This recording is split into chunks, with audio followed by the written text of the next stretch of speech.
你眼前嘅呢一棵樹，佢嘅樹皮好特別，同其他嘅樹木唔同。佢嘅樹皮好似被一層一層嘅紙包住，你可以行埋去摸下佢嘅樹皮，感覺係點呢？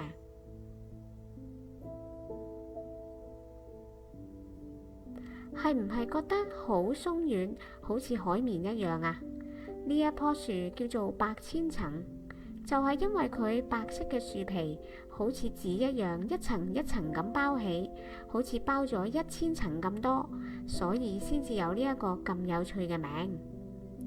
而家不如你試下喺呢棵樹下邊揾下佢嘅落葉啦。百千層嘅樹葉細細長長，長度大概同成年人嘅手指尾差唔多。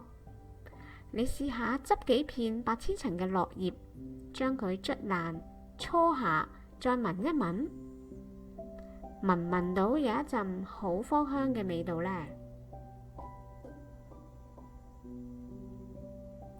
覺唔覺得呢一種味道有一啲熟悉啊？知唔知喺邊一度聞過呢？不如你喺附近坐低，聽下我講一個關於百千層嘅故事俾你聽啊！原來百千層唔係香港原生嘅樹種，而係嚟自緬甸、泰國呢啲東南亞地區。相傳喺19世紀中期，亦即係大概150年前，有一位姓胡嘅中醫師，因為逃避戰亂，由中國嘅福建漂洋過海，去到緬甸嘅仰光行醫賣藥。佢利用當地嘅百千層樹嘅精油，配合咗多種嘅草藥，研製咗一款藥膏。呢一個姓胡嘅中醫師過身之後，佢2個仔胡文虎同埋胡文豹就繼承咗父業，參考咗西藥嘅生產同埋經營，再改良配方，喺1909年成功咁創立咗著名嘅產品虎標萬金油。因為呢一隻止痕抗菌嘅藥膏，令到胡氏兄弟致富。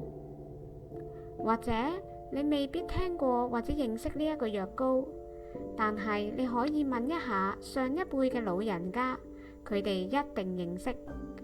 因為萬金油喺20世紀初暢銷於東南亞同埋香港，佢係一種好受歡迎嘅藥膏，係家家戶戶嘅常備良藥。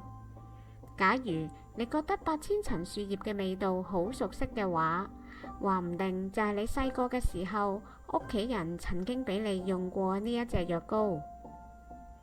係咪估唔到，原來身邊嘅呢一棵有香味嘅樹，原來係改寫咗一個家族命運嘅呢？